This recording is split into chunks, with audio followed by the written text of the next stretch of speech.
Hey, Slapdog! The Brainiacs are ready.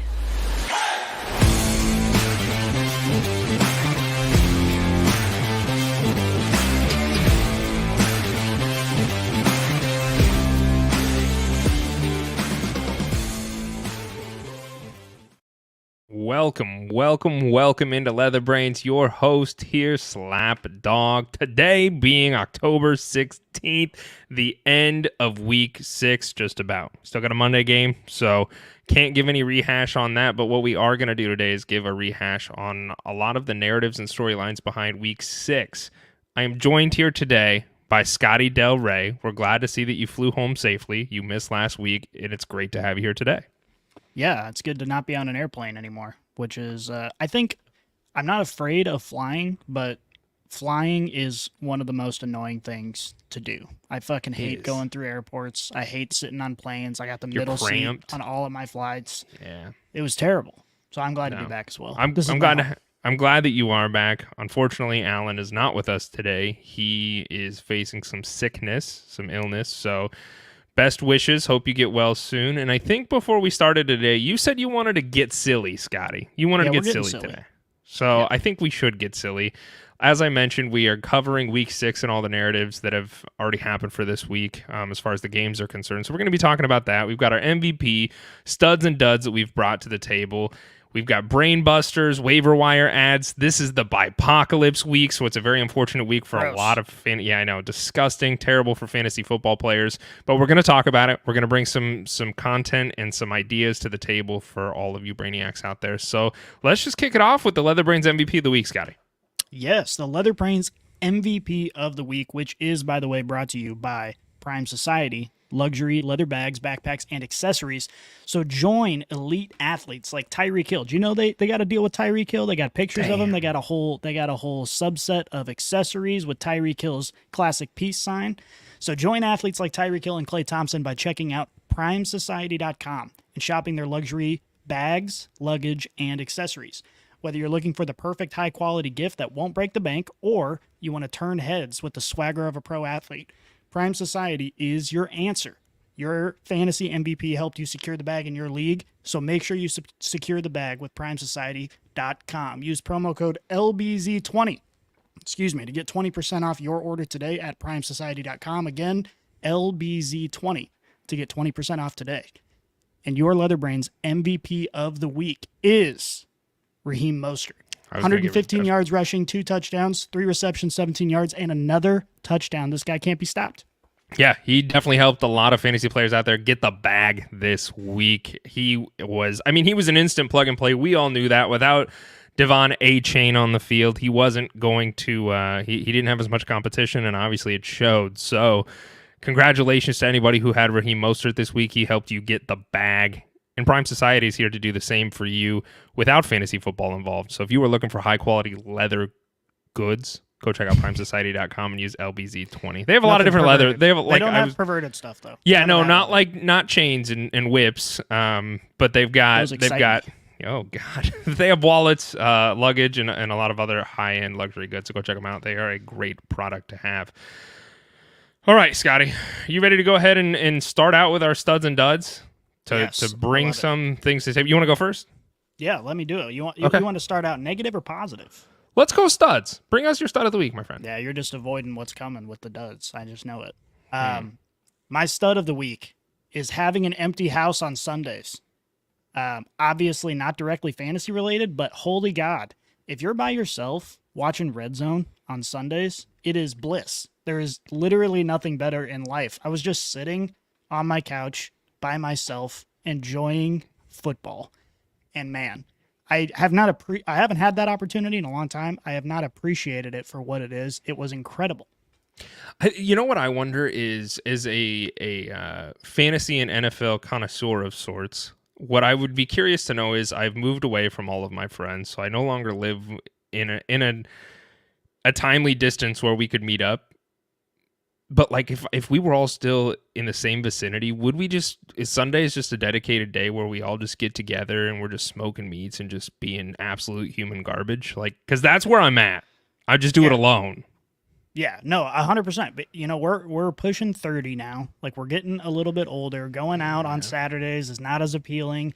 Nowadays we wake up early on our own like old men, and you get to watch the London game and then watch football for the entire day. The only thing that would make it better is smoking meats with the boys. I agree with you 100%. Amen, brother. No, I think I would. My stud of the week is Tyreek Hill's cameraman. So if you did not see his touchdown, he ran for I want to say it was a 40 or 50-yard touchdown, and he ran into the end zone. He broke away, ran into the end zone, and then he grabbed what appeared at the beginning to be a random stranger's phone that was somehow just video recording. He grabbed it, and then he jumped in the air and did a 360 in the air as if he was on a trampoline, and then he landed it, handed the phone back to the guy, and then he got fined. I think it was $13,000 because he used that accessory in his celebration, which sucks, but you got to think Tyreek Hill's that was planned. There was no way that was not planned. I think every time that Tyreek Hill got the ball, that guy was just ready to click record so he could do it, but it was cool nonetheless, and I got to give a shout out. He is my stud of the week, Tyreek Hill's cameraman, for being ready at any time to record that touchdown.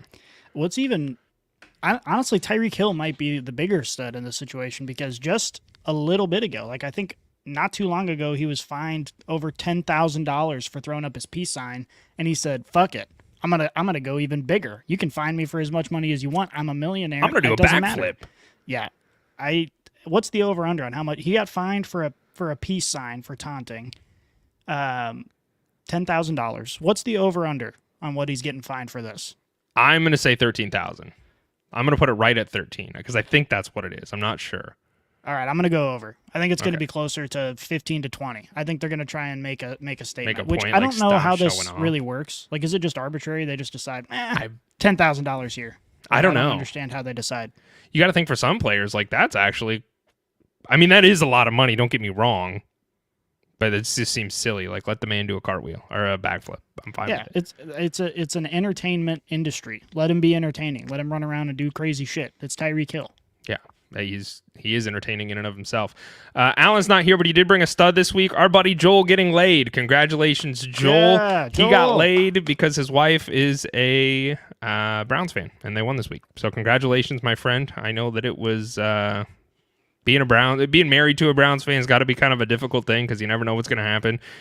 But Alan says congratulations to you. I will say I hope that Joel's ability to get laid is not entirely reliant on the Browns winning, because that would be a tough look. That would be a really tough look. But you know what? That's Alan. I can't really jump in on this anymore. This was Alan's stud of the week, and unfortunately, he's not here. So why don't we move over to your dud of the week, Scotty? Yeah, my dud of the week, Hunter. Let's talk about this, bud. Yeah, let's do it. We put out a clip 2 weeks ago now, where you vehemently said you can drop Kyle Pitts. And since then, Desmond Ridder has now in 2 consecutive games broken his career high for passing attempts, which is something that we didn't expect. Since you posted that clip, Bijan Robinson has been held to 1 touchdown and 100 yards rushing over the last 2 games. Yeah. Are you the key to the Falcons' passing attack? It seems like you might be. I don't want to be, but I completely understand me being the dud this week for that reason. Kyle Pitts has now found some usage, and that's very frustrating for somebody who said, hey, I was on the top of the mountain saying you can drop him. I don't know. Here's the problem with tight ends, and we know what tight ends are. Tight ends are a crapshoot every single week. I'm getting more optimistic on Kyle Pitts. 2 weeks ago, he was seeing nothing. He was doing nothing. He was seeing an okay target share, but it was Desmond Ridder. He wasn't throwing the ball. Like you mentioned, this last week is Desmond Ridder just broke his career passing attempts, and I don't know if it's here to stay, but I will say Kyle Pitts is certainly looking a little bit more interesting to me. What I wanted people to do in that clip was go pick up Zach Ertz, because Zach Ertz was seeing an insane amount of target share, and that's what I really want out of a tight end. I think that's what anybody who is playing with tight ends, and that's most of us, that's what you're looking for, because if they're getting a good target share, then they're, the chances of them getting a touchdown, which is what everybody's hoping they hit on for tight end, is a lot higher. you're starting to see that more with Pitts, and that makes me a little more excited. So I will accept the dud of the week. I think that's fair to say. Well, I will say just, dropping him might have been excessive, but not playing him was certainly the right move up until the last couple weeks. And now I'm still in the boat where I'm trying to trade him because now he's starting to get that usability. His name recognition is starting to be, pivotal. So I think you're able to get a pretty good deal for Kyle Pitts right now after 2 consecutive decent weeks. Just because Bijan Robinson isn't going to be held to 50 yards rushing in most games. Like, that's just not going to happen. So this is a team that's going to return to their identity for the long term. I still think Kyle Pitts would be better on someone else's roster than your own. Yeah, and then you have to play that. And there's some other tight ends that I would looking, and we're going to talk about it here in just a little bit, but there are some other tight ends that I think are great targets to potentially make a trade for right now because it's looking like it could be in their favor. Kyle Pitts, you could sweeten the pot, throw him in as an ancillary piece for a trade here down the road. So I'm not super excited about Kyle Pitts, but he is seeing more usage, so I understand that. Allen had start Fields again. So that was him. His dud of the week is himself because he started Fields again. I think he's really down on himself right now. If he was here, I'd offer him my condolences, but he's not. So sorry that you started Justin Fields. And anybody who is playing fantasy, I am also feeling for you and my sincere condolences because he got hurt and he didn't do anything. My dud of the week, Scotty, is Antonio Brown. Oh, staying in the headlines. Yes, I mean, I think that's his only goal. And so there was some news that broke today that Antonio Brown, he was arrested for failing to pay child support. So he was reportedly taken into custody outside of his home. His ex, Wiltrice, terrible name, Wiltrice Jackson, said that he allegedly owed her $31,000 in unpaid child support. Furthermore, a report that came out on September 3rd stated that Antonio Brown allegedly threatened his own players with a gun during his tenure in the Arena League. Man, Antonio Brown is not looking good right now. He's full. I mean, we've kind of figured out by now he's kind of full crazy. I think the guy needs some maybe mental health support and not a good look because now he's probably going to be in jail. I think I am always going to take Antonio Brown's side. He's got a free pass from me no matter what. He can do whatever he wants. Why? I just think he's entertaining as hell. Ripping off your shirt and running through and then just quitting a team, that's dope as fuck. He just does whatever he wants, and I respect it. And I think maybe his child, it might be time for them to pick up some slack, maybe get a job. Like, you can't always put it all on Antonio Brown just because he's a millionaire. Make that child go to work. I don't know how old they are, but... Yeah, I think child labor laws. I'm going to guess that they're probably not old enough to work at Burger King, and I'm going to say that child labor laws not going to appreciate that comment. So well, child labor laws can suck it. That's what I have to say. Clip that. Post that. I think we're not going to do that. Okay, so Antonio Brown was my dud of the week. And now the Leatherbrains game of the week, Scotty. This game was, I think, a shock to a lot of people, certainly myself. We have the New York Jets versus Philadelphia Eagles. The Jets win this game. I did not see this coming. They won 20-14, and they beat the Eagles. So my question is, are the Jets good? Or are the Eagles bad? Or maybe we're kind of both somewhere in the middle. I mean, the Hurts had 280 yards passing, 1 touchdown. He threw 3 interceptions. And the Jets were missing both of their starting corners. So that is problematic in and of itself because you would think that this high-powered Eagles offense would be able to capitalize on that, and they did not. Then the Jets, you look at their defense, you look at what they've done to quarterbacks, and even without their starting corners, they were still destroying the Eagles and Jalen Hurts. The Jets, against quarterbacks this year, for instance, they played against Patrick Mahomes. Mahomes had 203 yards, 1 touchdown, and 2 interceptions. Josh Allen had 236 passing yards, 1 touchdown, 3 interceptions. I don't know how this happens, but Mrs. Dakota Prescott threw for 255 yards, 2 touchdowns, and 0 interceptions, and he doesn't look great. So my point being is this Jets defense, is really, really good, but I think the narrative here is their offense is not. So do you think this might be why Aaron Rodgers is kind of hurrying to come back? We've seen him, like the media is kind of grabbing him. Whenever he's at these Jets games, they're panning the camera over to him. He was throwing this last week. He just injured his Achilles not but 6 weeks ago and tore it. So Do you think this is why he's like trying to come back sooner, is to try and help this offense? And is this a legit team with a decent quarterback? Yeah, it's definitely a legit team with a decent quarterback. I still think we're all a little bit ahead of ourselves with Aaron Rodgers. We forget that Aaron Rodgers looked so bad in his last season with Green Bay. So we don't know how much of an upgrade that's going to be. But at this point, when you're comparing it to Zach Wilson, seems like any change is probably at least a little bit of an upgrade. So, this Jets team, we were just talking in the preseason with Aaron Rodgers healthy. We were talking about them being Super Bowl contenders. They are a very good team. They have a very good defense, and they can miss some pieces and they can still make plays. Their offense has a ton of weapons. They're capable of beating most teams in the league.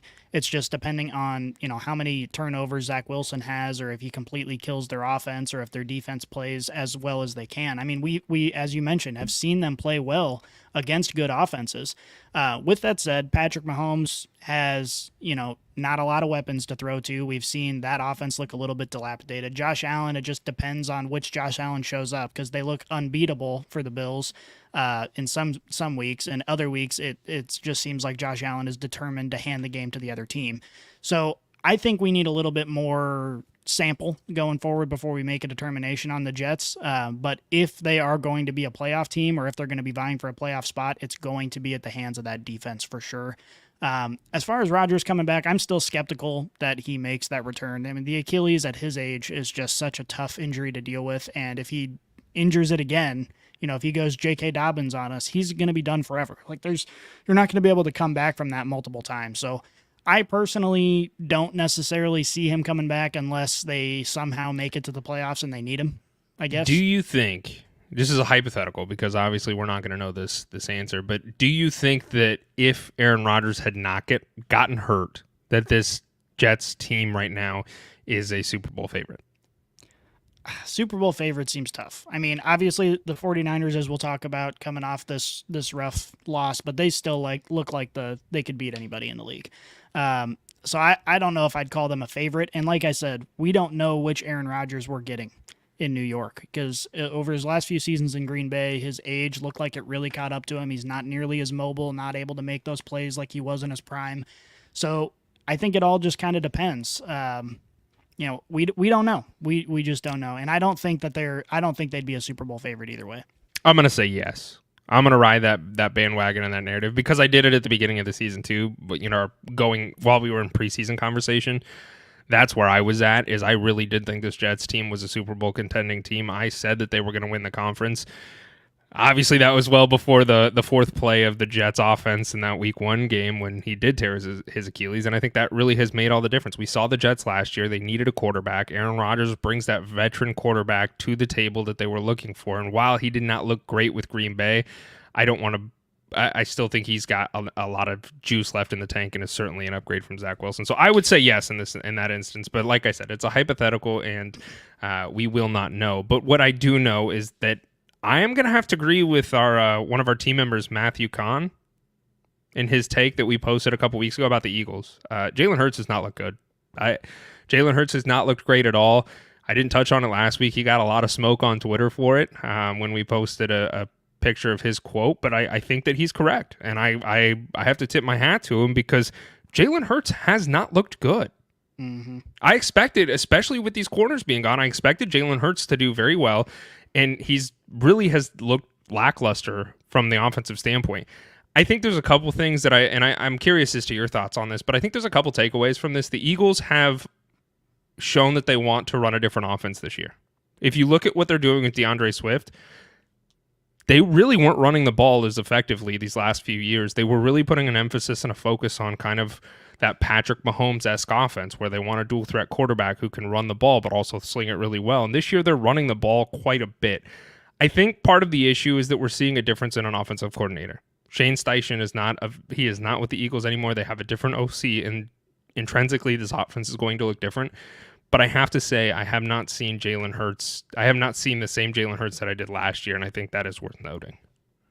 Yeah, I mean, the one defense Jalen Hurts had up until this week was that they were still winning games. So, he might not be an MVP caliber quarterback at this point in time, but they were getting the job done. And, dropping one to the Jets really throws a wrench into things there, especially when it's, involves him throwing 3 interceptions. So I agree with you. I mean, this Eagles team, similar to the Jets in a lot of ways, where they just have weapons everywhere. They have a very, a decent defense. Their secondary needs a little work, but a decent defense. They have one of the best offensive lines in football. They can compete with anybody. I think the Eagles will be fine, and it's great to know that if your quarterback is struggling, you can rely on a very, very solid run game, and they're going to do that. And I personally don't blame them for doing that. Week 1, you come out, you expect Jalen Hurts was the front runner for the MVP until he got hurt last year. You expect to be able to move the ball, but then pivoting to that run first offense when you see your quarterback struggling, that makes perfect sense to me. And I think they're going to be fine. I think you put that offensive line up against almost any team in the league, and they're going to be able to move the ball pretty much as they want. It is worth noting Lane Johnson, their starting left tackle, did get injured in that game. I don't know what the prognosis is for his return or if he even did return, but I do remember that siphoning through all the games that were happening, he did get injured, and that is just worthy of note. Speaking of injury, we have the injury report. So we're going to I'm just going to read over some key players for fantasy football that have gotten injured, and later on we'll provide some ideas for some replacements. But Christian McCaffrey, you can't replace this guy. I mean, he's a fantasy cheat code, but he did leave the game this last week. He's currently getting an MRI for his oblique. Scotty, what is an oblique? Yeah, that's something we had to look up. But basically, it's a torso muscle. It is a torso muscle, so okay, it's something that is relatively common to get injured with the contact that a running back receives. He'll be fine. He'll probably miss a week, maybe, but something to keep an eye on. I don't think it's going to be a serious injury for the season. Sure, Debo Samuel hurt his shoulder, so he went out. David Montgomery has a rib cartilage issue, so if you own Jahmyr Gibbs, pretty exciting time for you. He might actually. I expect Montgomery not to play this week, so Gibbs could be a very nice play for anyone that owns him. Trevor Lawrence may not play this Thursday due to a knee sprain. Pretty not great news for the Jaguars and Trevor Lawrence owners for fantasy. Kyron Williams, he has a sprained ankle. He may miss this week. And it is worth noting both Rivers and Zach Evans, they're the backup running backs for Williams. They were in a timeshare, so I wouldn't even waste any waiver wire claims on them because that's a disgusting gamble. Justin Fields dislocated his thumb and will miss some time, and they say as long as the time takes for his hand not to get swollen anymore. Jim Garoppolo has a back injury, and he is expected to miss some time with that. And then Damian Harris, who was carted off the field in an ambulance this last night in last night's game. He is alive. He is fine. He is doing well. That is all the news that I have on him at the moment. So he is recovering well. With all of this information, it is also worth noting we are on bye week, people. So this is the Bye-Pocalypse. This is one of the hardest weeks for fantasy football because there are 6 teams that are currently on bye, being the Panthers, Bengals, Cowboys, Texans, Jets, and Titans. So if you have anybody starting for any of those teams, you need to look for some pivot options because they will not be playing this week. So the Bye-Pocalypse is here in full. It is a difficult and disgusting time, and there's going to be some hard choices for flex options this week given all of the players that are on bye. So let's go over to the noon window of games and some of the headlines there. Scotty, let's start with Desmond Ridder. You kind of touched on him just a moment ago with your stud of the week, or your dud of the week being me for my take on Kyle Pitts. Kyle Pitts was certainly usable. Desmond Ridder, he did throw for a season-high 47 passes against the Commanders. They still lost this game, so the Falcons still lost 24-16. Kyle Pitts, he finished as tight end 3 this week because he got a touchdown. Drake London saw a season-high targets. He went 9 for 12 for 125 yards, making him the wide receiver 5 on the week. So my question to you, Scotty, as our pseudo-Falcons fan. Well, I mean, you own a lot of shares of Falcons players, and it was a risk that I certainly wasn't willing to take, but you did, and that's fine. So someone's got to be the pseudo-Falcons fan on this podcast, so it's got to be you. I do appreciate the mustaches on the coaching staff. You and Arthur Smith you're basically the same person. So is Desmond Ridder a long-term solution for this team? No, Desmond Ridder has been a mistake since day one. They should have replaced him last offseason. This season, we look at the Falcons and we say, oh, Desmond Ridder threw 47 times. Look at all these weapons getting touches. This should happen every week. This team is a star-studded team. Like, we're just so used to the Falcons being bad ever since Matt Ryan left that we're like, you don't want to mess with the Falcons. You don't want to touch the Falcons. This team their defense has taken a huge step forward. They have a great offensive line. They have weapons everywhere. They just need someone competent at quarterback. Throwing 47 times, this should be a normal stat line out of Atlanta. The problem is, one of the reasons they're a run-first offense is because of the coaching philosophy, but the other reason is they don't trust Desmond Ridder to do this every week. And if you had replaced him, as I've said a billion times now, with any of the free agent quarterbacks in the offseason, this team would be a playoff caliber team. Desmond Ridder is not the answer. They need to start looking at solutions because their window is going to come to a close sooner rather than later with all of these young, awesome players. Let me ask you this question. I just kind of get like a feeling. Is this Falcons team right now similar to what the Jets team was last year, where you're seeing those, those signs of improvement and the signs that they're so close to being something worth note again? Is that a fair comparison? I mean, yeah, it's fair enough to the point where they don't have a good quarterback, and that is limiting their offensive productivity. Right now, the reason the last couple of weeks you started to see Bijan bottled up, and he got a touchdown last week, but the last couple of weeks his rushing totals have been rougher than what we saw in the first few weeks of the season, is because teams realize, okay, our best chance to beat the Falcons is to force Desmond Ridder to win the game. He has to win the game with his arm. And so they're going to stack the box. They're going to cover the run as best they can and make Desmond Ridder beat them deep. And the fact of the matter is that's just not really going to happen that often. So if teams start to figure that out, I mean, the Falcons are going to be in a rough spot. So I think you're right. It's similar to the Jets that they have this one piece that if they swap it out, they could be a real contender. I have a thought experiment, and I've been waiting all weekend. It dawned on me in the wee hours of the night, and I wanted to come bring it here as a potential solution. I've introduced this thought, and it being Kyler Murray. I think Kyler Murray is a really fun conversational piece for the Falcons. I don't think it's out of the realm of possibility, but what I really think is you've seen the Cardinals come out and say, hey, we're potentially interested in selling Kyler Murray. I think what they're really doing right now is seeing how far can they get with the wins that they're currently producing to try and get a projection of what pick they're going to have. And I think that's largely what is going to determine this conversation is what pick are they going to have in the first round here, as well as any trade candidates such as the Falcons. What picks are they going to have? Because I think that's why we haven't seen Kyler Murray. We don't know when he's going to come out here and play, is because they're trying to hedge their bets and figure out if we're pushing ourselves out of contention for a top 10 pick here, we're probably going to ride Kyler Murray. But if we don't, and we do have a top 10 pick, and or somebody else that's interested in purchasing him might have a top 10 pick, can we get that and leverage to bump ourselves up to get a Drake May or a Caleb Williams or one of these upcoming quarterbacks that is going to be entered into the class next year? So that was just a thought I had. I don't know if there's much validity to it or not, but I think that it's within the realm of possibility.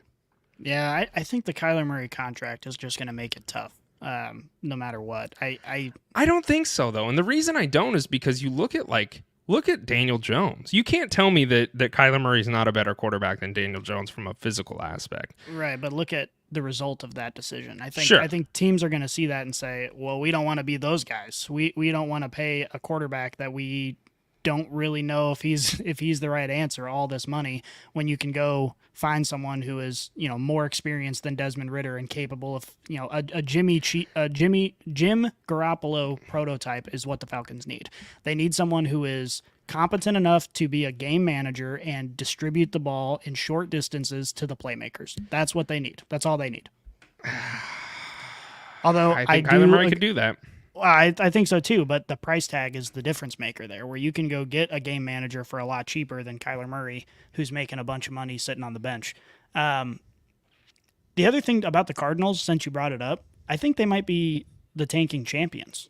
The Cardinals are outscoring their opponents in the first half in almost every game that they've played, and then they just let the game slip away. And that's tanking. That's genius. Yeah. That's showing that they're capable and then keeping the end of the season in mind. I'm here for it. Look, I'm not going to be sad about it. I'm going to be honest. I've said multiple times I want them to fail. I'm rooting for the Cardinals to fail.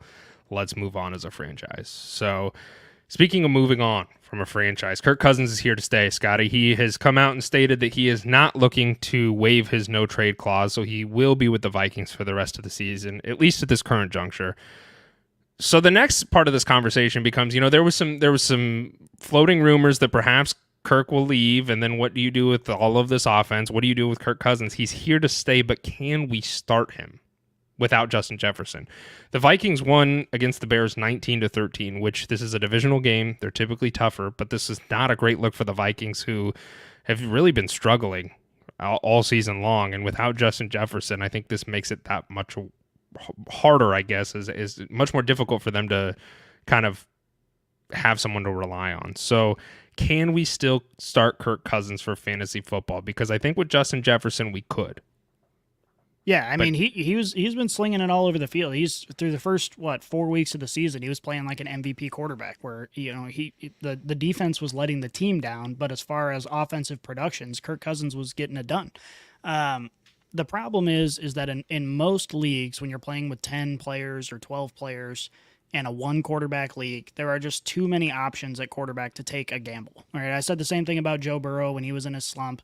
Right, you have other options. You could play Baker Mayfield, right? You could throw in these guys that aren't very exciting but are relatively consistent at the quarterback position, because with 10 to 12 players in your league, you're likely to find a usable option on the waiver wire. Now, if you start getting into super flex leagues or deeper leagues, you might not have a choice with Kirk Cousins. I know in my dynasty league, every single active quarterback is rostered, so you don't have a choice. You got to play Kirk Cousins or make a trade, in which case, it is what it is. He's been playing decently well, so I'm not overly afraid of him, but I think if you are in a league... He finishes quarterback 22 this week against the Bears, who really have one of the worst defenses in the NFL right now as far as both rushing and passing is concerned. So like that, I think there's certainly cause for concern here. And if you look at his wide receivers, Jordan Addison and KJ Osborne, I think a lot of people were very optimistic that Jordan Addison was going to fill in the role of Justin Jefferson. And I think more than anything else, we saw that you can't fill in the role of Justin Jefferson. I will say Addison didn't do bad. I think he had a touchdown this week. Yeah.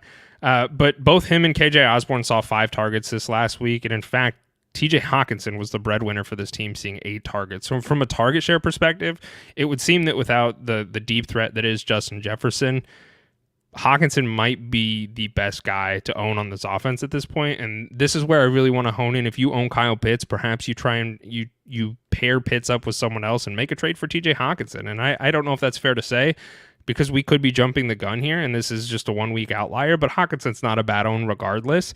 And I think especially without Justin Jefferson on the field, TJ Hawkinson becomes a much more sexy play, in my opinion. Yeah, 100%. I mean, if I'm a manager that drafted TJ Hawkinson, this is what I'm excited for. I mean, this is why you draft him, for this exact situation. So I personally wouldn't entertain a trade for him unless it was really, really good. So what about the other guys like Addison and KJ Osborne? Like, do you think, especially with the Bye-Pocalypse happening this week, like, are they both potentially in play for you as a flex option? Yeah. Still they are. I mean, the lack of competition now without Justin Jefferson, I mean, that was a cloud looming over the head of these other receivers fantasy wise, and that's gone now. So you can't expect the offense to be as prolific as it was, but Addison and Osborne are both going to find the end zone. Someone's got to score the touchdowns. So it's a little bit of more of a dart throw play, but yeah, I mean, Addison has pretty much been in my flex every week, and it's paid off some weeks and others it hasn't, but I've been high on him, and this only benefits him, I think. The other person that I think it may have benefited, and I think that there's probably 2 narratives you can ride here, is Alexander Mattison. He saw a steady workload this week against, like I mentioned earlier, shitty Bear defense, so he got some work in there. He was doing okay. I don't know if this is something to ride the coattails on, because they were playing the Bears, but it is worth noting he almost hit his season high as far as runs were concerned. And also, he is the running back for this team. Cam Akers, we'll touch on it in the waiver wire, but he can be dropped. It's Alexander Madison's show to lose. Yeah, and Alexander Madison has been underwhelming.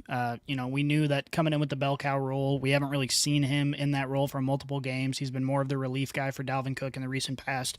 But people were excited for him. And the thing is, a lot of people are down on him because he hasn't really had an explosive game, but he's put up double-digit points in all games but one this season. So he's not losing you weeks, and it's only a matter of time before he finds the end zone a couple times. So Alexander Madison is kind of a matchup-dependent play, but he's going to get the workload. And without Justin Jefferson, they're not going to be in scoring position as much, but I'm still not afraid of him. If he gets you 11 to 15 points, that's a win.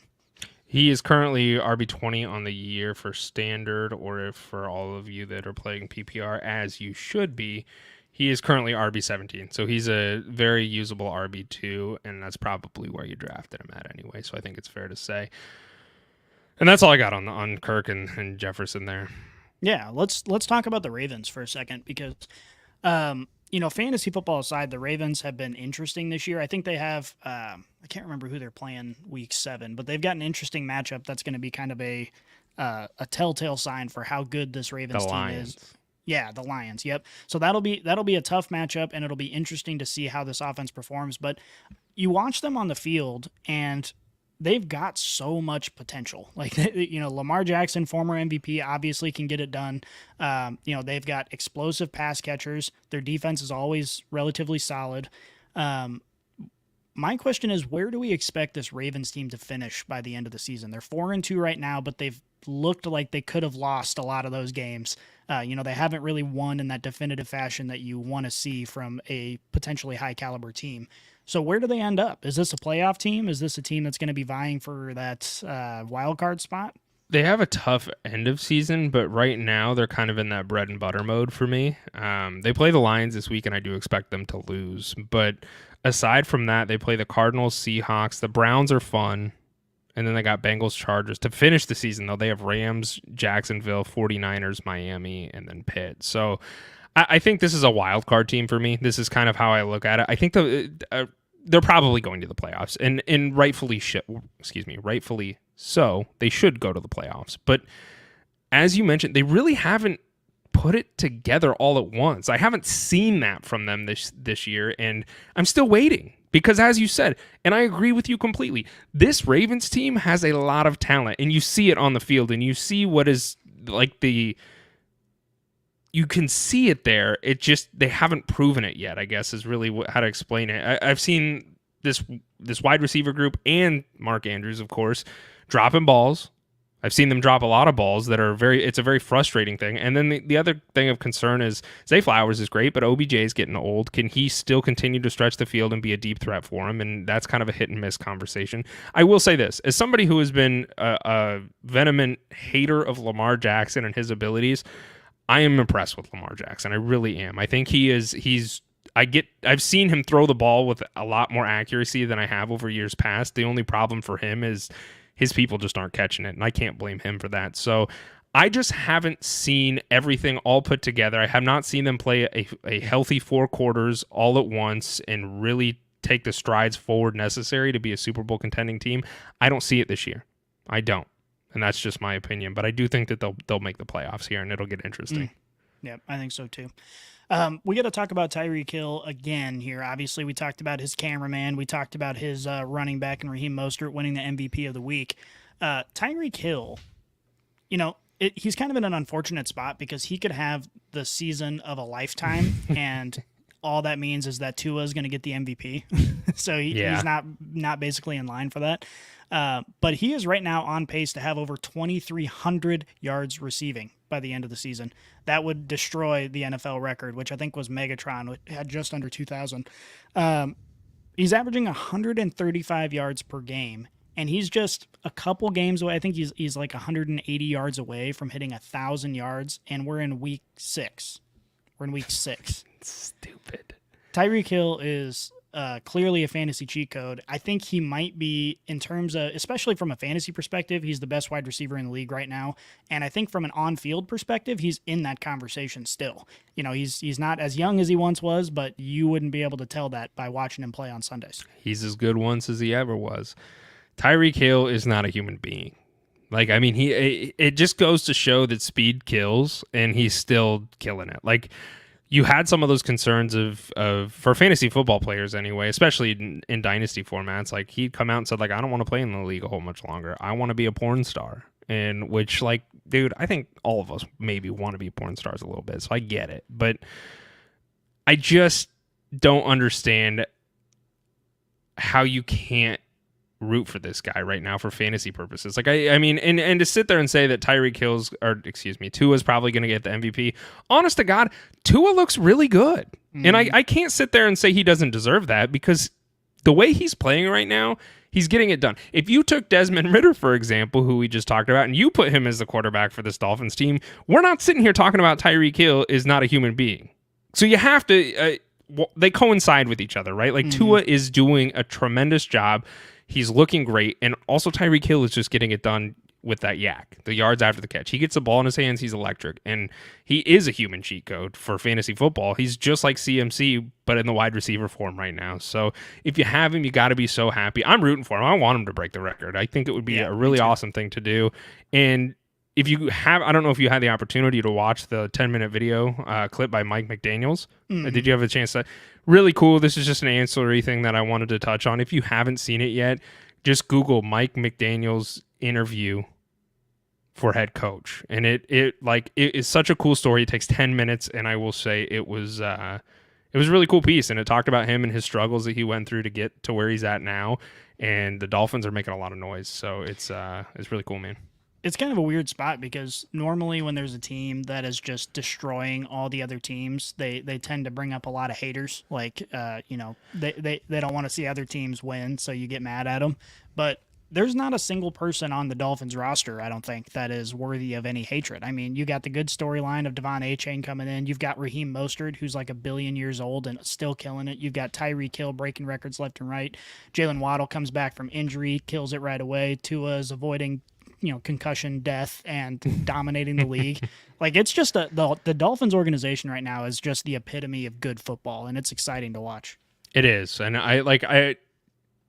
you got them going all the way. I know it's only week 6. We're moving into week 7, but at this point in time, are they a Super Bowl contending team, do you think? There's no reason to think they're not. I mean, their defenses would be the reason that they're not, but their offense seems like it doesn't matter. They can go down 14-0 in the first 5 minutes of a game and still cover the spread. And they were in this game. Like, they were down, and it just, that was the other thing that I really enjoyed watching about this game. Not only Tyreek Hill doing his backflip, but the composure that this team had. You didn't see any sort of panic.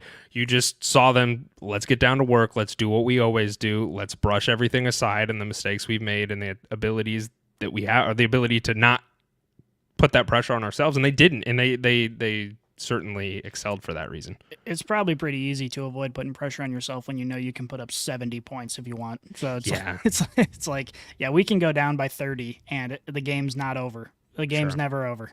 No. Is it over for T. Higgins, though? That's my question to you, Scotty. Let's talk about T. Higgins and these Bengals very quickly. Is T. Higgins a trade candidate to sell off of your roster right now? The reason I bring all this up is T. Higgins has been unusable since week 4 for fantasy football. He struggled to stay healthy. He has a cracked rib. This offense is also not looking great. Joe Burrow is not looking like Joey Ice of the past 2 years, and that could be due to his health, but the fact of the matter is he is not getting it done for fantasy or for the Bengals. The Bengals did get a win this week, but it was a lot closer than I think a lot of people really would have liked it to be, especially with the Bengals being the Bengals. So my question, do you trade T. Higgins off your team if you are needing some help there at the wide receiver level? Because he still holds value, as his name value is there, of course, but his fantasy usage has not been there. So do you think that you would try and trade him off your team? I think the upside for keeping him is probably better than what you get in a trade right now, just because this offense has looked so dilapidated. But we saw this last year too, where they came out with such a slow start. They eventually kind of figured it out. Joe Burrow, dealing with this injury, will eventually be healthy, and the upside is still there for him. And if we were at the point, like if you offered the trade and you got what the preseason value for T. Higgins would have been, then yeah, go ahead and trade him. But I don't think you're going to get that, in which case I don't think it's worth it to let go with the upside that he has, given the return that you'll get probably in most trades. If you're 2-4 right now, and you could sell him, you're 2-4 in fantasy, right? So you're definitely not off to a good foot. The goal in fantasy is to make it to the playoffs, and right now you're not projecting that you're going to. If you could sell T. Higgins right now for Nico Collins straight up, would you do it? For Nico Collins, yeah, I probably would. Okay. I don't think you're going to get that trade, though. I don't think so either, but I think that some people might, just based on, like I said, that name value carries a lot of weight. And if you look at Nico Collins, he's had a couple spike weeks, but he's also had a couple dud weeks. And I think that's kind of within the realm of possibility for T. Higgins as well. I just think you have a healthy Texas quarterback in C.J. Stroud while you don't in Joe Burrow. Yeah, I don't see anyone, looking at those two offenses, looking how often the Texans are throwing the ball. Nico Collins is the wide receiver 1 there versus the wide receiver 2 or 3 in T. Higgins, depending on the week, on an offense that can't seem to move the ball. I just don't see that trade happening. Okay, what about Hollywood Brown? Would you trade him straight up for Hollywood Brown? Yeah. But again, it's a similar situation where, I mean, you're going to find it in all these. That's why I'm just asking, like, if you were 2-4 and you were offered, if you had T. Higgins, would you offer him up for Hollywood Brown? Yeah, but the point that I'm making is that I don't think those trades are on the table. So I think you're talking about trading wide receiver 2s for wide receiver 2s minimum. And in which case, I wouldn't trade T. Higgins because I think his upside's still there by the end of the season. We expect this is basically the same Bengals roster that we saw last year, and they dominated the league. So it's just a matter of time before they figure it out. It sucks that they haven't done that yet, but unless you're getting good value for that trade, I'm not looking to offload him for pennies on the dollar. I don't know. I mean, you're going into bye week too. Like, now would be a time where I would try and really see what you can get for him. I'm not saying sell him, but I would definitely try and field some offers for him, especially for those of you who are rostering him and you're not winning your games for fantasy. This is like pivotal moments where you really try and start making some headway to win some games. So I would throw him out there and see if there's any bites on him, and then come ask us for trade advice, and we'll help you to the best of our ability. And that's it on T. Higgins. Scotty, why don't you take over? Yeah, we're going to talk about the Browns. Obviously, we touched on them a little bit. Congrats again, Joel, for getting laid. But the Browns won the Injury Bowl. I don't think that there is a ton to take away from this game because both sides were just demolished by injuries. Like, it was a tough go of it.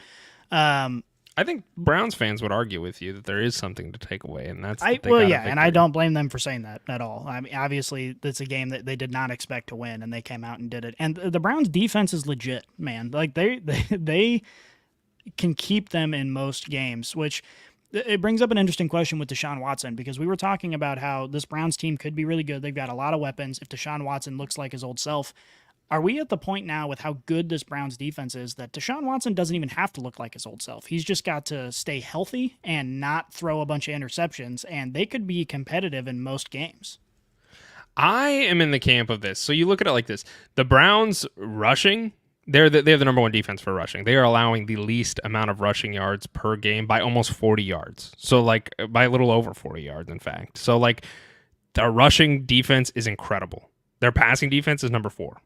Like, this Browns defense is disgustingly scary, which is great. The only thing that we need now is we need Deshaun Watson to come in and do a little bit better than PJ Walker or Dorian Thompson-Robinson. And I think, like, we saw the 49ers. They lost a lot of key pieces on this team, which is really difficult for them to come back from. When you lose CMC and Deebo Samuel, I think your offense is going to struggle. That's just a fair statement. The Browns are they're a playoff team, man, and things get interesting in the playoffs. If Deshaun Watson comes back and he plays okay, and I expect him to, Browns are going to the playoffs. I really do believe that. So I'm excited for them. I think Browns fans have to be excited, and really I'm afraid of this defense. And I think the really interesting question now becomes they're playing the Colts this week. Colts really only have a running game, so does Zach Moss and John Taylor eat this week, or does this defense completely shut them down? Yeah, I mean, I'm not betting on it, especially with the fact that, John Taylor and Zach Moss are basically in a timeshare now. If you had a bell cow situation, I might be more comfortable with it. But this Browns defense is legit. They're going to be sharing touches. If you have one of these running backs and they get 11 or 12 touches, that's probably not going to be enough to get you a ton of points. So it's something to be concerned about for sure. I agree. What's next? The Buffalo Bills? The Bills, baby. And Okay, then we got the so- Brainiac question. So I just want to say, anybody who's watching, Oh, yeah. and I apologize for interrupting you, Scotty. Anybody who's watching, the questions are coming in. We will answer those questions here in just a moment after we talk about the Bills. So, Scotty, go ahead. Yeah, the Bills got away with one last night. They obviously, it was a very, very, very sloppy game, which those are some of my favorite games to watch. I like watching. Is it because teams- most of it's the Chiefs and they're getting kind of the same treatment that the Yeah, Bills they're were? getting sloppy, but they're finishing well. So as long as you win the game, a win is a win, and that's what Buffalo Bills fans are telling themselves right now, that a win is a win. They got away with DPI that wasn't called, and you don't really blame the refs on this one because they just called a DPI on the previous play that got the Giants in scoring position, and then it probably should have been called Should have on been Waller called. again, but they didn't. They didn't want to decide the game twice with their flags. But yeah, I mean the Buffalo Bills. It just seems like the last couple weeks, when they were on top of their game, it looked like they could beat anybody. Like they just didn't look like they had any trouble at all. Josh Allen's looking like an MVP candidate, but Josh Allen is just so streaky. You see him against the Jets throw 3 interceptions. You see him come in this week and do basically nothing. Like this offense was held scoreless over 3 quarters. And you just don't expect that from the Buffalo Bills, especially against the Giants. I wonder if it's like game prep. Like, and that, as silly as that sounds, like the Giants aren't a good team. We've seen the Giants just continue to fail every single week. It's been very unfortunate and really disgusting. Maybe they didn't take it seriously. I don't know. But Josh Allen didn't look great in this one at all. And that's not something that, like, when they played the Dolphins, like, that was lights out. Like, we got Josh Allen. We got Super Bowl Josh Allen. And then we get this, and it's just like, I don't know what to expect every week. I don't know if it's game preparation. I don't know if it's the team not taking certain teams seriously, but was not a good outing for him. And like you said, the Bills definitely, I am a fan of football. I am a fan of fair football, and that was not a fair call. It really wasn't. If you watch that definitely was defensive pass interference. I've seen it a lot. We've had conversations with this about the Chiefs because the refs have handed the game to the Chiefs before. Let the players play, but that was an egregious call in my opinion, and that's where I really draw the line in the sand. If there is not an egregious call, I'm fine not calling it. That one, it was that pushed me over the edge. Like there have been some times where the Chiefs have gotten away, and I bring this up just because they're of recent memory because we've had conversations about it.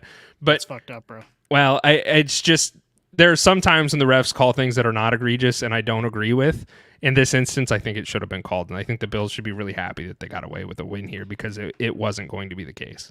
Yeah, we got to remember it's not popular for NFL fans to make this point, but the refs have an impossible job. They're trying to make these calls that could decide the game, and it happens in a split second. And what you saw in the replay, it's obvious it was DPI when you look at the replay and you see him grabbing his jersey, which kept his arm from coming up and get 2 hands on the ball. But where the ref was situated in relation to the play, he probably didn't get a good look at that. He knows they just threw a flag on the last play to change the game potentially. He doesn't want to decide the game on something he's not sure of. And at the end of the day, when the game's coming down to the line, the general idea should be to let the players play. Let them fight for the ball. Let there be a little bit more contact because you don't want the game to be decided by the referees. And I think that's what happened here. They were just erring on that side of caution, and it didn't turn out that way. But their job is impossible. Like, they're not going to get it 100% right any week.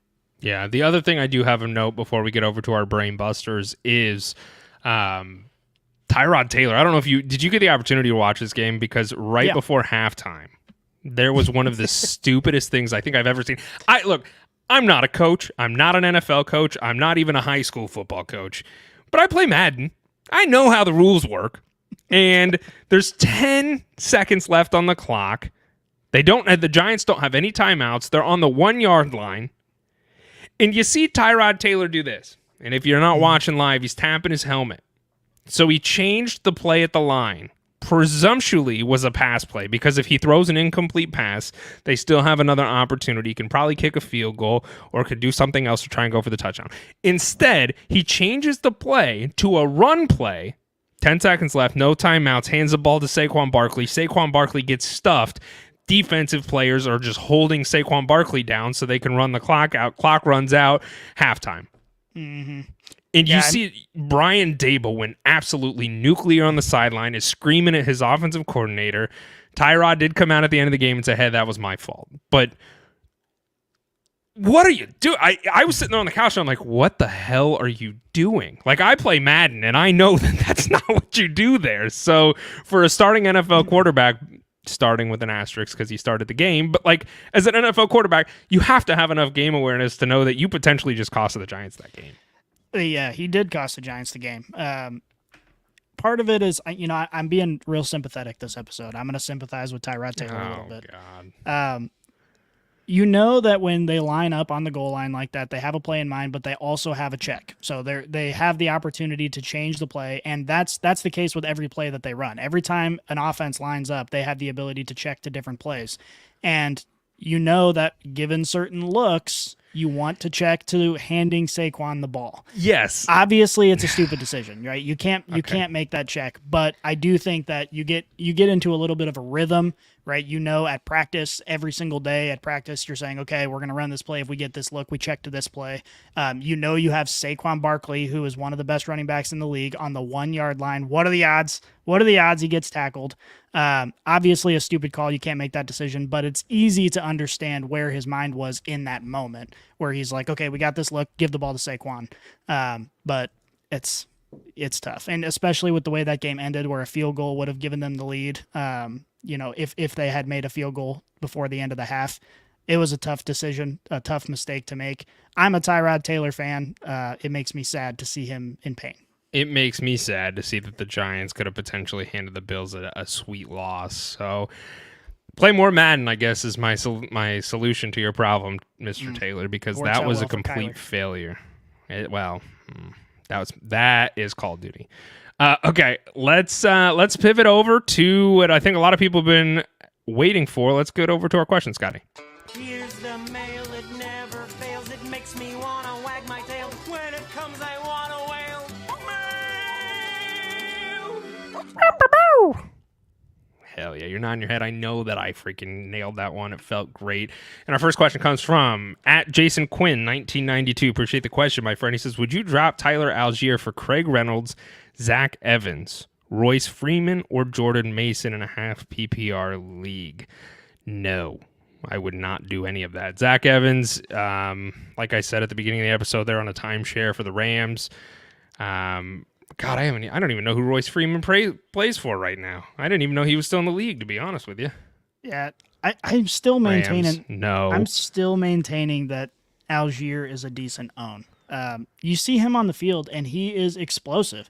Obviously, his competition is maybe the best running back that we've seen as a rookie come in. You see Bijan, and you see all that could be with him. But Algier is going to maintain a role in this offense, and the last 2 weeks have not been indicative of what this rushing attack will be for the rest of the season, which is the overwhelming majority of the offense. Tyler Algier is going to get a decent number of carries. He's going to get meaningful touches. The last 2 weeks has been rough, but I'm happy if Tyler Algier is a flex play option for me every week. Yeah, I tend to agree. I'm like pulling up and just looking at all of these guys, so I don't lead you astray, but Algier is still usable. I mean, he saw 13 attempts last week, and I don't think that you're going to get that out of any of these guys. Josh Reynolds. He saw 13 attempts in a week where they threw the ball 50 times. Like that's not the game script that they're gonna play, through most weeks. I agree. The only one, Jordan Mason might be worth a stash. Elijah Mitchell is the running back too for the 49ers, and I do expect CMC to miss a little bit of time, but I don't think it's going to be much, if at all. I would much rather own Algier, so I'm going to say I would not do that, my friend. Yeah. Next question comes from Matthew Kahn. He says, sell Puka Nuka. That's not a question. That's a statement. And one that I think is interesting. I think if you can still get value for him, I would. We've seen now that it has returned to Cooper Kupp. But I still think Puka has value as a wide receiver too for you on a week-to-week basis. He still saw 7 targets this last week, and in a very pass-friendly offense. So I still like Puka as an own, but it's clear that he's taken a backseat to Cooper Kupp, I think. Next question comes from ASDAFG Hop. Got to work on your name, my friend. But he says, hey guys, what's up? Should I drop Jerry Jeudy and add Tank Dell? Growing desperate of Jeudy. Go ahead. I think he's got enough value to be an ancillary piece on a trade. So do you drop him straight out for Tank Dell? They're both like right in the same category for me, to be honest with you, because Jerry Jeudy, oh, fudge, dude. Tank Dell's just hit and miss. Like I know they're he's both had hit some and miss great, at this yeah, point. they're both hit and miss. But the question is, are the Broncos ever going to do anything on offense ever again? And that's something that we're all struggling with. I think everybody's just kind of hoping that Jerry Jeudy gets traded. So this was just 2 days ago. If you can wait and you think Tank Dell is going to stay on the waiver wire, let's see where Jerry Jeudy goes. It has been confirmed that the Colts are a trade target for Jerry Jeudy. If he goes to the Colts, I think he certainly has a lot more value than he does at this Broncos team at this juncture. So let's see. And then maybe you could sell him off after that and get something better and then go pick up Tank Dell. Like pair Jerry Jeudy with the hype that he's going somewhere else and another ancillary piece, group those two up, upgrade, and then grab Tank Dell. Let's see. That would be my first recommendation. That was 2 days ago. I would probably just ride Jerry Jeudy because the high could get higher for him. His ceiling is his floor is the Broncos. His ceiling is going to another team where he could actually find some success. Yeah. So is that fair to say, Scotty? Yep. Okay, so we're going to keep him for just a moment, but if he continues on this path, perhaps grab Tank Dell. All in One Show asks, trade Dr. Schultz and Devon A-Chain for Gus Edwards. Oh, and Gus Edwards for Kelsey. No, I would not do that. I think Devon A-Chain, when he comes back, is a very great running back to own right now. While the Gus Bus is not the most sexy option, he's still on the field, and the Dr. Schultz is also on the... I don't hate trading those guys away, but not for Kelsey. Yeah, I agree. I mean, with the way the Chiefs' offense has looked, it just hasn't looked as explosive. Obviously, Kelsey, he had 100 yards receiving in the first half this week, but then was held in check in the second half. I don't know. The Chiefs' offense has always been a struggle for fantasy, just because Patrick Mahomes is able to distribute the ball in so many different places. And this season, a couple halves aside, we're seeing the same thing with Kelsey, that it's tough to rely on him. All tight ends are like that, which is why I don't think it's worth it to trade A-Chain. I mean, A-Chain right now looks like he could be a league winner when he gets back. And you're going to have him for the fantasy playoffs. So I'm keeping him on the roster if possible. Yeah, the only question being now at this point is what's your record? Because now you can get in some conversations where can you afford to potentially lose a few games and wait for A-Chain to come back, or do you need to sell him to start winning games? Because if you're 0-6 right now, yeah, you probably got to sell him. But if you also own A-Chain, you're probably not 0-6. So yeah, and if you are in that situation, I'm not selling for Travis Kelsey. I'm trying to pile up guys that are usable as opposed to getting one guy who's for the tight end position, he's good, but relatively boom or bust overall. Yeah. Another question from ASD AFG Hop. Oh, by the way, who is a better running back from the waiver wire, Kareem Hunt or Mason? We're going to talk about that here in just a moment, so stay tuned because we are going to talk about waiver wire ads here in just a second. So that's a great question, and we'll cover it. Okay. That's it. That's all the questions we got. He says that Tank Dell's not staying on the waiver wire. That was the last thing that he said here. So I'm going to say, do you have anybody else to drop? I don't know. Like Jerry Jeudy, I think he still has value. I don't know if he has value with the Broncos, but the trade makes it interesting. Tank Dell is going to be hit and miss, but that offense does throw the ball a lot. So I would say if you're in a position now where you're a 50-50 team and you need wins right away, maybe go ahead and do it. Okay, there you go. There's your Scotty solution. Waiver wire. Adds and drops. You can drop Cam Akers, Scotty. I just wanted to let you know if you didn't already know this, and there are some people that are still rostering Cam Akers after he was traded to the Vikings, you can drop him. He is nothing more than a handcuff to Alexander Madison at this point, which is a huge sigh of relief for all Madison owners out there. He's been there for a few weeks. He only saw one carry this last week. He can safely be dropped. Kareem Hunt. This is an interesting guy, especially given the Bye-Pocalypse that is ensuing this week. Kareem Hunt is an interesting player for me. He finally saw some decent usage. Is it because Deshaun Watson was out? Perhaps, but he went 12 for 47 and 1, and getting 12 carries is actually that's not a bad stat for a running back. He's only 45% rostered and may be worth a play if you're desperate. To answer the question about him or Jordan Mason, I think I would take Kareem Hunt over Jordan Mason. And the reason being is because CMC is going to come back. You know, and it could be as early as this week, it could be next week, but Elijah Mitchell is still slated to be a part of this offense. Jordan Mason, he went 5 for 27 and 1 touchdown, so it made it somewhat usable, and he saw 24% target share with CMC out, 24% snap count share.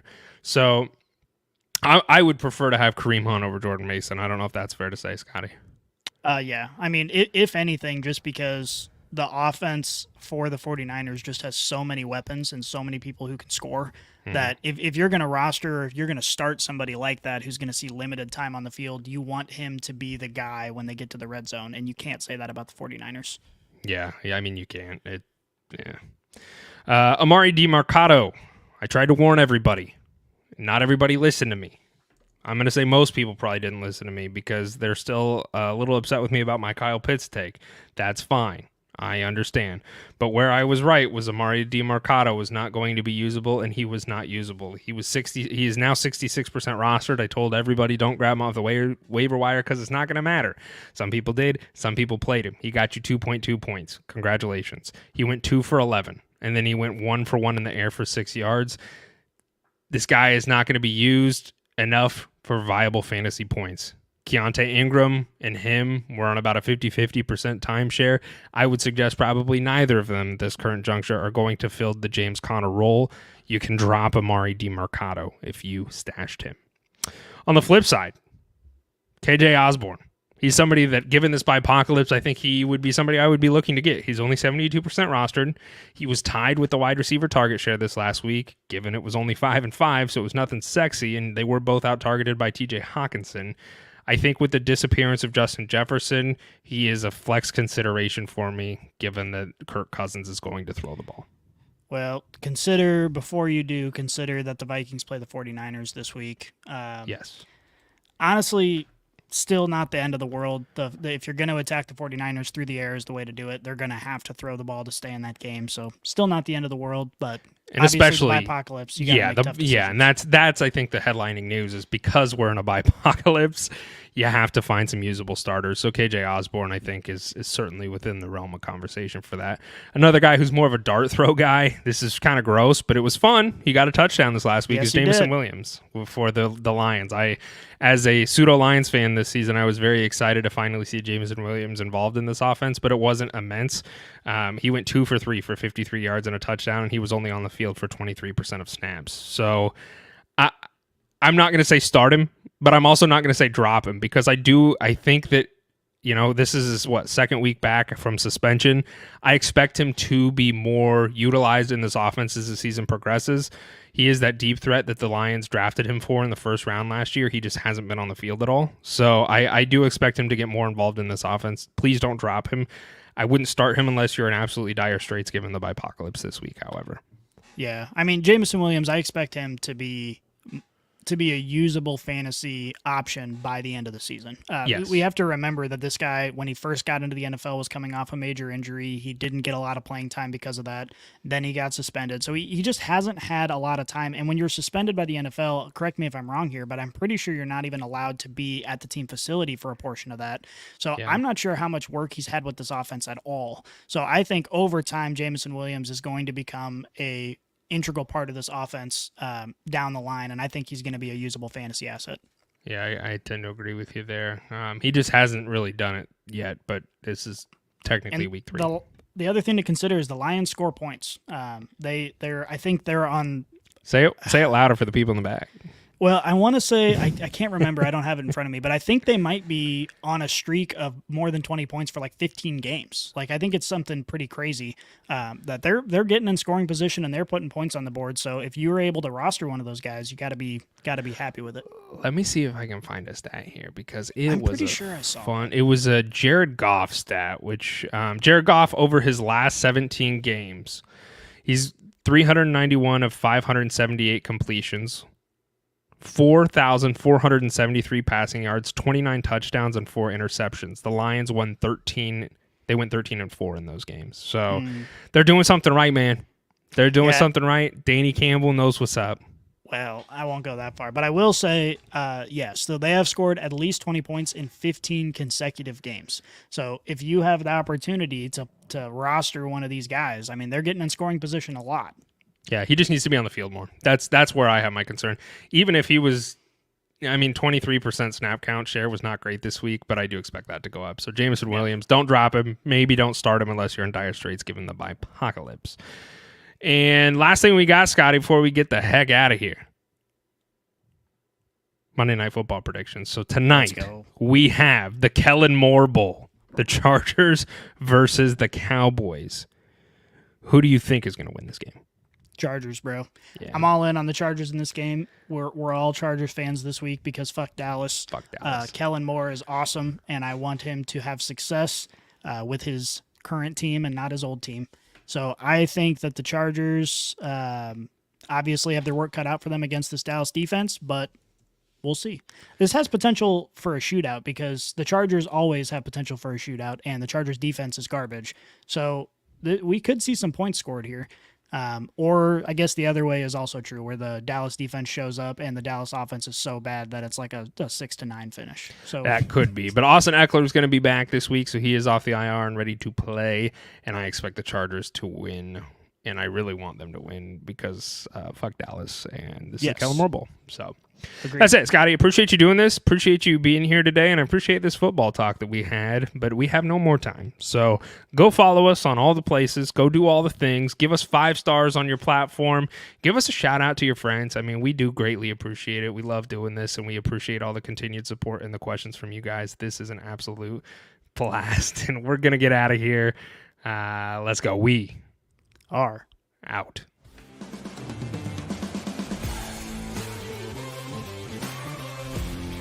If you enjoyed this episode, make sure you tune into our new releases every week on your favorite podcast app. Follow us on Twitter, Instagram, and Facebook, and check out leatherbrains.com for all of your fantasy football needs. And remember, Brainiacs, a championship should be more than a fantasy.